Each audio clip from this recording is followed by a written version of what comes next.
राई दामोदर व्रत कथा। एक राजा की 3 रानियां थी। तीनों की कोई संतान नहीं थी। राजा बहुत दुखी हुआ कि 3 शादियां हुई और तीनों से कोई संतान नहीं हुई। रानियां भी राजा को दुखी देखकर बहुत परेशान रहती थी।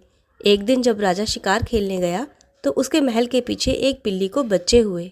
छोटी रानी एक बिल्ली के बच्चे को ले आई और बाकी रानियों से कहा कि राजा को संदेशा भिजवा दे कि रानी ने एक पुत्री को जन्म दिया है।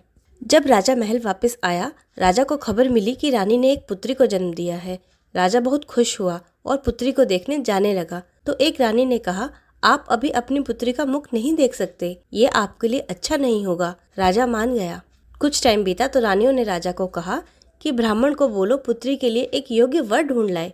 राजा ने कहा कि मुझे मेरी लड़की दिखा दो। रानियों ने कहा अभी शादी के बाद देख लेना। राजा ने वैसा ही किया। जब बारात आई तो तीनों रानियों ने दूल्हे को एक कमरे में बुलवाया और उसे सारी बात बताई। फिर उसे खूब सारा धन दिया और कहा कि तुम अभी इससे शादी करके यहाँ से ले जाओ और अपने घर जाकर एक सुंदर लड़की से शादी करके अपना घर बसा लेना। लड़के ने कहा अगर मेरे भाग्य में बिल्ली है तो बिल्ली ही सही। जब लड़का अपने घर गया तो उसने बिल्ली को समझाया कि कमरे में ही रहना।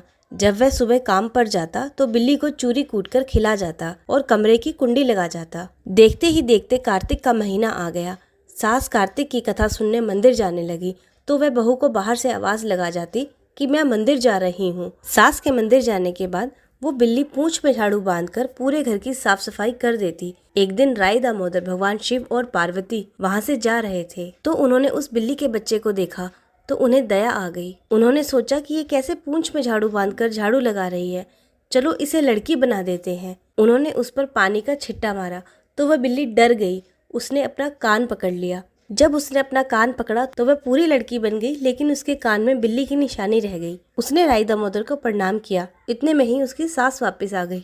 अपनी सास को आते देखकर वो भागकर अपने कमरे में चली गई। सास ने उसे जाते हुए पीछे से देखा। जब बेटा आया तो वो बेटे को कहने लगी कि बहू तो बहुत सुंदर है, तू हमें दिखाता क्यों नहीं है। लड़का डर गया कि माँ ने किसे देखा है तो वह तुरंत अपने कमरे में गया। वहाँ एक लड़की थी। उसने पूछा मेरी बिल्ली कहाँ है। लड़की ने अपने साथ हुई सारी बात बताई, लेकिन लड़के को विश्वास नहीं हुआ। फिर उस लड़की ने अपना कान दिखाया जिसपे बिल्ली का निशान था। लड़का बहुत खुश हुआ। लड़के ने रानियों को खबर भिजवा दी कि तैयारियां कर लो, हम पग फेरी के लिए आएंगे। रानियों ने वैसा ही किया। जब वह आए तो रानियों ने राजा को कहा कि ये आपकी लड़की है, आप मिल लो। राजा अपनी बेटी से मिलकर बहुत खुश हुआ। फिर रानियां उन दोनों को एक कमरे में लेकर गई और धन्यवाद करने लगी कि तुमने लड़की से शादी करके हमारी लाज बचा ली। तब उस लड़के ने पूरी बात बताई और कहा यह आपकी ही लड़की है और निशानी भी दिखाई। सब रानियां हैरान रह गई। फिर सबने साथ मिलकर राई दामोदर भगवान का धन्यवाद किया और खुशी से रहने लगे। हे राई दामोदर भगवान जी, जैसे आपने बिल्ली की काटी है ऐसे हमारी भी काटना। जैसे आपने बिल्ली पर कृपा की है ऐसे हम पर भी कृपा करना। भगवान राई दामोदर की जय।